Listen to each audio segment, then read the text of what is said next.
સદગુરુ મહારાજનો જય હો।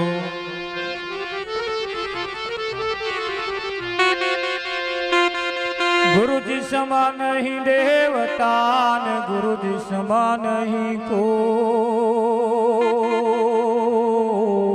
जय हो जय हो। राम कृष्ण भगवान ने माथे सदगुरु हो।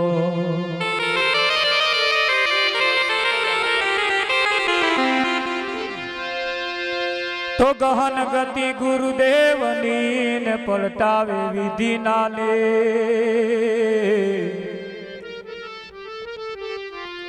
बीजा देव थी ना बने सदगुरु तणो विवे। सतगुरु महाराजनो जय हो। આજનો પાવનકારી પુનિત પ્રસંગ રખિયાલ ગામની ધર્મધરા ઉપર કનુરામ મહારાજના ઘરના આંગણે ભરતરામ મહારાજની છત્ર છાયામાં આજનો આ કાર્યક્રમ રાખવામાં આવ્યો છે। વેણાથી પધારેલા મારા ભિખારામ મહારાજ, આજુબાજુથી પધારેલા તમામ અધિકારી મહાનપુરુષો તથા હરિભક્તો, અહીંયા જે પ્રેમથી પધાર્યા છે તેમને લાખ લાખ વંદન છે। ગહન ગતિ ગુરુદેવની પલટાવે વિધિના લેખ। બીજા દેવથી ના બને સદગુરુ તણો વિવેક। ગુરુ મહારાજની ગતિ એ ગહન ગતિ છે અને ગહન ગતિ છે એને વિધિના લેખ પણ પલટાઈ નાખવાની તાકાત એ સદગુરુ નામ પડી છે। રૈનો મેરુ બનાવવાની તાકાત સદગુરુ નામ પડી છે। રૈનો મેરુ બનાવી દે એવા સદગુરુના સાનિધ્યની અંદર જ્યારે આપણે બેઠા હોઈએ ત્યારે આ તક અને મોકો તમને મને જે મળ્યો છે લાસ્ટ એન્ડ ફાઇનલ છે। અહીં એવું કહેવાય છે કે આવો અવસર વારંવાર મળતો નથી। હે કાળીદાસ બાપુએ કહ્યું છે કે આવો રે અવસર ફેડ નહીં મળવાનો। લઈ લો ને અમૂલક લાવ। અમૂલક જેની કિંમત ના થાય એવો આ લાવો છે, એ લઈ લીધા જેવો। બીજા કોઈ અવતારમાં આનો મેર આવવાનો નથી। 84 લાખ અવતારમાં કહેવાય છે 83,99,999 માનું આ લાસ્ટ એન્ડ ફાઇનલ છે। એટલે જાગતા રહેજો, સાંભળતા રહેજો। કહ્યું કે આગજનો લાવો લઈએ કાલ કોણે દીઠી છે। અમારા ભિખારામ બાપુએ કહ્યું હું તો આ ચાલી ભરવાને પાણી, મને સદગુરુ બોલાવે જ્ઞાની। છોડી પિયરિયું મારે જાવું સાસરીએ। બહુ માર્મિક શબ્દો એની મેં મૂક્યા છે। પિયરિયું છોડ્યા વગર સાસરે જવાતું નથી અને સાસરે ગયા પછી પિયરની રીત હોય એ તો જઈને અહીં મૂકીને જવાનું। ત્યાં ઘણા ખરા ગોઠે વાળીને લઈને ગયા છે।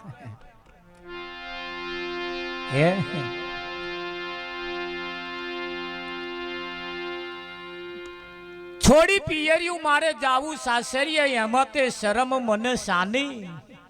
પિયુજી વિના હવે ઘડીએ ન ચાલે, મારી જાતી રહે જુવાની। હવે એના વગર ઘડી વર પણ ચાલે એવું નથી। ચાલે અને જેદાર એના વગર જશે ને તેદાર રોમ બોલો ભાઈ રોમ। એના વગર આ ચાલે એવું નથી। સંતોના દરેક સંતોના માર્મિક શબ્દો હોય અને મરમ ભર્યા શબ્દો હોય અને માર્મિક શબ્દોના ઈશારાની અંદર જે સમજી જાય એનો બેડો પાર છે। એનો બેડો પાર છે। હા, ગામની અંદર કથા કરવા મહાત્મા આયેલા। એ મહારાજ કથા કરે, 7 દિવસની કથાનું પારાયણ ચાલે। ગામની અંદર બધા કથા સાંભળવા માટે આવે. કથા સાંભળતે સાંભળતે 5 દિવસના વણો વીતી ગયા. એક ભાઈ દરરોજ કથા સાંભળવા આવે, જે રસ્તે રહીને આવતો તો તે રસ્તાની ઉપર એક શ્રીમંત કુટુંબનું ઘર હતું. એને ઘેર એક પોંજરામાં પોપટ હતો. એ પોપટે પેલા ભાઈને જે દરરોજ સભામાં જતો તો એને બોલાવે, ગયા યા દરરોજ અહીં રહીને કઈ જાઉં છું કે ગામની અંદર મારા ગુરુજી આયા છે અને એમના કથા સાંભળવા જઉં છું, એમના દર્શન કરવા જઉં છું કે ગુરુ મહારાજ શું કહે છે કે આ બંધનમાંથી મુક્ત થઈ જવાનો રસ્તો બતાવે છે. એવું છે તાકે હા, ત્યાં કે મારું યાર પૂછતો આવજે, ઉચેદારો ને આ બંધનમાં પડ્યો છું. કહીશું આ બંધનમાં ચેદારોનો શું, આમાંથી છૂટી જવાય એવું કંઈક પૂછતો આવજે, મને કંઈક રસ્તો બતાવે તો. પેલા એ કહ્યું નહીં કેમ યાર, મારા ગુરુજીને તો કહું એટલે તરત એનો જવાબ આપે કે કઈ વાંધો નહીં. પૂછવા માટે આ તો પોપટ જોડે વાત કરવા રહ્યો તો આ લગીને સભા બિરાજમાન થઈ ગઈ, કથા ચાલુ થઈ ગયેલી, છેલ્લો નંબર આવ્યો. પછી તો કથાનું રસપાન ચાલે. કથા પતી ગઈ એટલે પેલો ભાઈ છેલ્લે ઉઠીને અને બાપુના સિંહાસન આગળ આવીને કહે છે, બાપુ એક શ્રીમંત કુટુંબના ઘેર એક પોપટ પોંજરામાં પૂરેલો છે ને, એને પ્રશ્ન પૂછ્યો છે કે આ પોંજરામાંથી મને મુક્તિ ક્યારે મળશે, આમાંથી મુક્ત ક્યારે થઈશ. ગુરુ મહારાજ તો સિંહાસન ઉપર બેઠા હતા ને, તે નીચે પડી ગયા. નીચે પડીને પગ ગહવા લાગ્યા, મોઢે ફેણ આવી ગયું, પરસેવો વછૂટી ગયો. બધા લોકો ભેગા થયા ને ગભરાવા લાગ્યા, શું થઈ ગયું ગુરુ, શું થયું ગુરુ. પેલે પ્રશ્ન પૂછ્યો તો એવો ગભરાયો, મારું હારું શું થઈ ગયું કે ભાઈ. એ જોડે વાળા બધા હતા, એને ઠુવા મારી, એવું ત્યાં શું પૂછ્યું બાપુ, બેભોન થઈ ગયા. હે આ ઉપરથી નીચે પડી ગયા કે ભાઈ કશું નહીં પૂછ્યું, કે કશું નહીં પૂછ્યું. થોડી વાર એમ થઈને કોઈ થોડી આમ પાણીની અંજલિ નાખી અને બાપુ થોડી વાર થઈને બેઠા થયા. બેઠા થઈને પછી સિંહાસન ઉપર બેઠા. તાર પેલા હાશ થઈ, હાશ કે છે હવે સારું થયું, ગુરુ બચી ગયા કે છે. બોલો, એ તો એકે કરતો પાછો ડગલે હઠ્યો અને મંડપની બહાર નીકળી ગયો. ઢીલું મોઢું કરીને જતો તો પેલા પોપટના પોંજરા કઈ રહીને હેડ્યો એટલે પોપટે બોલાવ્યો, ભાઈ આય કે શું કહ્યું ગુરુએ, કે જવા દે પછી વાત ના કરીશ કે છે. આવું પૂછીશ નહીં યાર કે ભલા મોણા કે પણ થયું શું, કે શું થયું શું, કે મેં તારો જેવો પ્રશ્ન પૂછ્યો ને એની હંગાત બાપુ સિંહાસન ઉપરથી નેચે પડી ગયા. નેચે પડી ગયા તા કે હા. પછી શું થયું કે પગ ગહવા લાગ્યા કે પછી કે છે મોઢે ફેણ આવી ગયું કે હા. પછી શું થયું કે પછી તો બેભોન અવસ્થામાં જતા રહ્યા. પછી શું થયું કે કોઈ થોડાક આમ પાણીની અંજલિ નાખી અને પછી કે ગુરુ બેઠા થયા. તાર મને હાજ થઈ. અને આવું પૂછીશ ને માં તો ગુરુ મરી જાત કે છે. લે ગુરુ મરે. પોપટે કહ્યું એને કે ભાઈ કથા સાંભળવા જવું, શું કરવા જા. તા કે ચમ, તા કે તન સમજણ નહીં પડે, તું તાર જા. તું તારા ગુરુએ મને કહી દીધું, તારા ગુરુનો મંત્ર મને આવડી ગયો, તારા ગુરુએ મને શ્વાન કરી કે છે. એટલે એવી જ એવી શ્વાન કરી. તા કે તન ના સમજાયું ને, તા કે ના. તા કે મને કે કહેવાય એવું નહીં, કે આ તો કરાય એવું છે. તું તાર જા કે છે. પેલો ગતો રહ્યો. બીજે દિવસ સવારમાં સૂરજ ઉગું કરી રહેલો અને શિયાળાની કકડતી ઠંડી એવા સવારમાં સૂરજ ઉગેલો અને બધોય પરિવારો આમ એના તાપે બેઠેલા. અને પોપટે જોયું મારું અરું હનીમાં અહીં કંઈક અહીં બધા આવીને બેઠા છે. એટલે પોંજરામ રહે ધમાલ મોડી. પોંજરામ રહે આખું પોંજરું હલાવે ને ખ્યા કરવા લાગ્યો. ખ્યા કરતે હતે પેલા કોઈ સભ્યએ કહ્યું કે પોપટને કશું થયું. પેલા જોવા આવે ને તે માર તો પોપટ તાઢો પડી ગયો. ભાઈ તાળો પડી ગયો ને પછી કહ્યું કે પોપટ મરી ગયો હોય એવું લાગે છે, કે કાઢો એને બહાર. પોંજરામાંથી બહાર કાઢ્યો ને આમ ખુલ્લો મેલ્યો. થોડી વાર એને પોપટે આંખ ખોલી તા ત્યાં કોઈ હતું નહીં. હા હવે મુક્ત થયા અને ભોનમાં આવી અને જે દોટ મેલી એ ગયો. છૂટી જવાય કે ના છૂટી જવાય, પેલો ઈશારાને ના સમજો પણ પોપટ સમજી ગયો. હે આ સદગુરુને ખબર છે કે આ પોપટને કેવી રીતમાં સમજાવવો.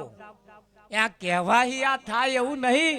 સદગુરુ પણ ઘણી વખત એવી જુક્તિ કરે છે. શું કરે છે? અને જુક્તિ કરે ના માર્મિક શબ્દની અંદર જો એનો શિષ્ય સમજી જાય ને તો સમજી જાય. બાકી આખી 80 વર્ષ થયા ઉપદેશ લીધે હજુ આવું થયું નહીં. સદગુરુનો ઈશારો એક એવો છે અને ઈશારાને પકડવાનો છે. શું પકડવાનું?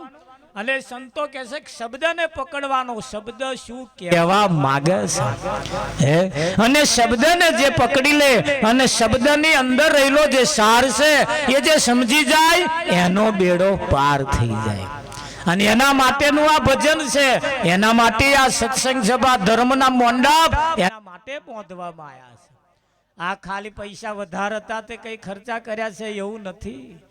હે આ તો આગળથી આવ્યું ચાલતું આવ્યું છે એવું નહીં પાછું.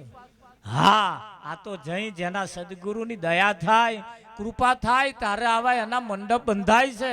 બાકી એના મંડપ બંધાવા મુશ્કેલ છે. હે એટલે કહ્યું છે થોડું ભજન ઝીલતા રહેજો. પાછા મંડળ વાળાનું ઉચ્ચા કાલ્યું એવું ના કહેતા પાછા. આ તો આપણા બધાનું હિયારું છે યાર, ખરું કે નહીં? હા અને તમે બધા ભેગા થઈને થોડું થોડું આમ કરવા લાગો તો આપણે વહેલી ઓર પડે નહીં. વહેલું પતે ના પણ બધાય બેહી રહે પછી આ 4 જણા વાળશે ચમનું થશે. એટલે મંડળને ઊંચા કાલ્યું આપણે થોડું થોડું બોલતા રહેવાનું. બોલવાથી સદગુરુની વાણી બોલવાથી આપણું વાણી પવિત્ર થાય અને પવિત્ર થાય. આ જગ્યાએ પવિત્ર કરવા માટે જ આપણે બધા આવ્યા છીએ. આવા સંતોના ખાલી દર્શન કરીએ એમની દ્રષ્ટિ ખાલી આપણા ઉપર પડે ને તોય આપણો બેડો પાર થઈ જાય. એ સંતોની દ્રષ્ટિની અંદર એટલી તાકાત છે. એટલે કહ્યું છે સતગુરુ મહારાજનો જય હો. હે તાલી પાડીને રામ નામ બોલજો. તાલી પાડી રામ નામ બોલજો.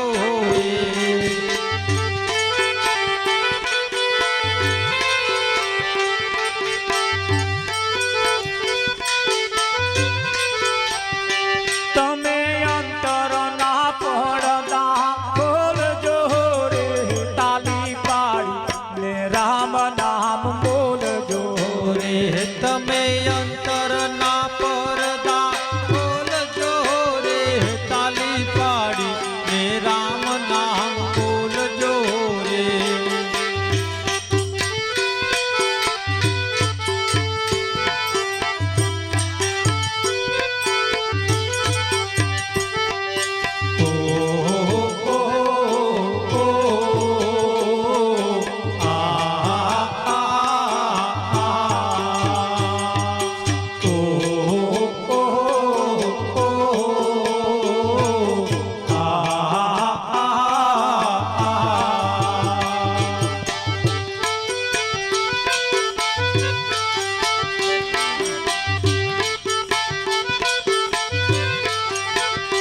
જે સદગુરુ શરણ જાય છે.